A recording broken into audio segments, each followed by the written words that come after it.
Hello, dwellers, and welcome to the basement. Obviously, we're doing a little recap, a little review of tonight's episode of Sherlock. Before we jump into it, there will be spoilers. I apologize in advance. If you do not want spoilers, click off this video right now, watch the episode, the six Thatchers, and then come back into this way we can talk about it a little bit. So that said, obviously the episode titled "The Six Thatchers." It's episode 1 of season 4 or series 4, depending on your preferred vernacular. And the obvious thing, first question is: was this a good episode or was this a bad episode? And for me, it was very damn good, very, very, very good. This was when you add everything as it relates to Sherlock, going back to the first episode of the series several years ago, when Watson meets Sherlock, and knowing that Watson's coming off of his tour of duty in Afghanistan, has the phantom pains, and you see his life getting better, and you obviously have the obvious complication of being a friend of Sherlock Holmes. But over the course of the past three seasons, and of course the I forget the name. It will be considered the one-off special that kind of took it back to the Victorian era Sherlock Holmes. I'm not sure if that's the right term, and I forget the name of it off the top of my head. But you basically have seen John Watson's life improve and get better to the point where he meets a great girl. He meets Mary. He marries Mary. They have a child together. Everything is going perfectly for John Watson.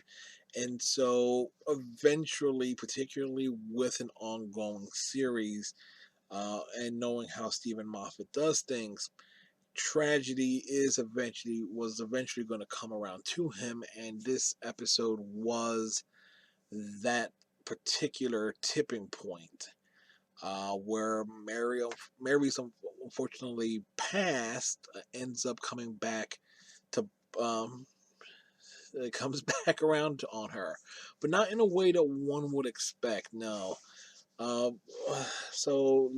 but before we talk about that, let's talk about the obvious thing here, that Mary is killed, and in a way, it is Sherlock's fault. Uh, and but this has an interesting, obvious effect that it's kind of want to push towards actually humanizing Sherlock in a way. And we instantly saw that with the fallout at the very end of the episode. Sherlock actually going to a freaking therapist or a psychiatrist or what have you, because he genuinely feels horrible that it's actually his arrogance, his cockiness, that kind of led to what happened. So, and it was so perfectly done and built to over the course of several years worth of episodes, and uh, I really appreciate the long term storytelling there. Now let's talk about the some things about the episode itself. Now let's talk about Mary. Mary, obviously, we knew when she was introduced that she did some things. She certainly had some skills and so forth, being a secret agent. And we actually, this episode really went out to fill in a lot of those gaps about her. She was part of an elite team that was betrayed, uh, and and the past has its way of catching up with you. In this case, it was basically a total misunderstanding when one of Mary's ex teammates comes looking for her, thinking that she betrayed him and the rest uh, of their unit. But then it turns out to be basically Miss Moneypenny. I'm sorry, Mrs. Norbury, if and I should have written the name down.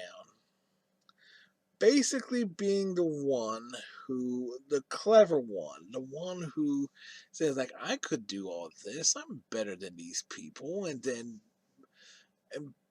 basically getting people killed because of her own jealousy and spite, and that revelation over the course of the entire episode is really that's really well handled too.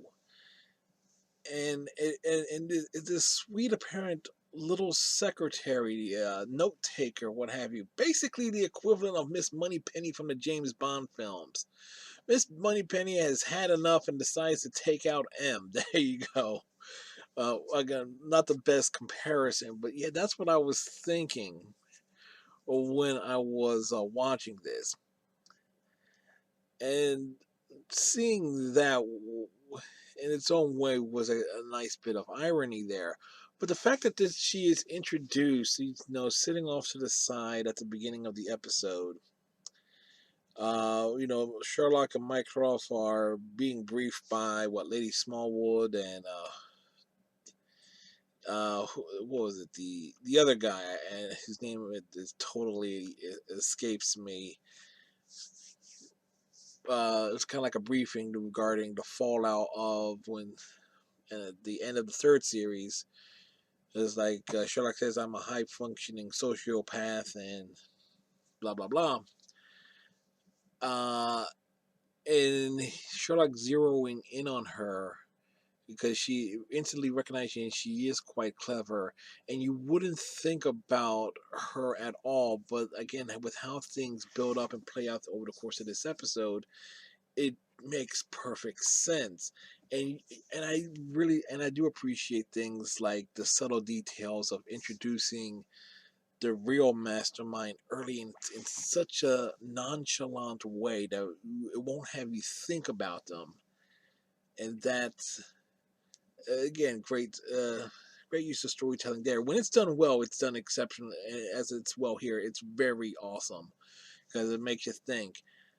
I also like the initial opening mystery with the kid who calls his father, and he wanted to surprise him for his 50th birthday, and the tragedy of his prank not going the way that he. I don't want to say prank, but his intended surprise, resulting in unintentional tragedy, and then it basically being the lead-in for Sherlock to go onto the case regarding the Margaret Thatcher bust being smashed periodically throughout the course of the episode. It was a tragic way there, and you can actually see with that, with how Sherlock actually handled that, and upon realize as he figured that out, and even though he's focusing on this bust that was missing, that he was still working on this case of this uh, a kid who was found in a car that exploded, but he was basically dead a week prior. And Sherlock's mind is still working on basically perfectly dividing his attention in his own way, even though he's focusing on one thing, but then realize, but his handling and breaking the news to this kid's parents is again very humanizing. Is much more human than how we would have seen Sherlock handle this in previous seasons, in episodes, in my opinion. But at the same time, he's still Sherlock, or at least he was up until the very end of the episode.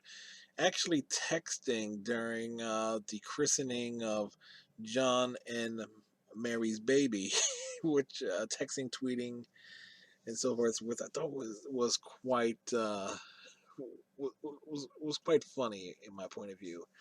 So yeah, there was a lot of great things in this episode that really played out well in my opinion. So on that note, and I know I was kind of all over the place with this, but that's the thing when you watch something that airing live, and then you jumping on to record something immediately thereafter and just shooting from the hip, you kind of get to be all over the place, but that's kind of what I do here in the basement, particularly with TV shows. So, that said, what's coming up here in the basement? Well, I intend to actually, after I get started on another little side project, I'm going to jump back on Twitch later tonight, possibly after, to do another live stream to make up for the poor quality one that earlier with all the issues I had trying to play Saints Row 3. It started off great, but then the quality went to proverbial shite. So we'll return to what I know actually works and streams well with Star Trek Online. And on that note, my friends, and you are my friends, we'll catch you later. So long, folks.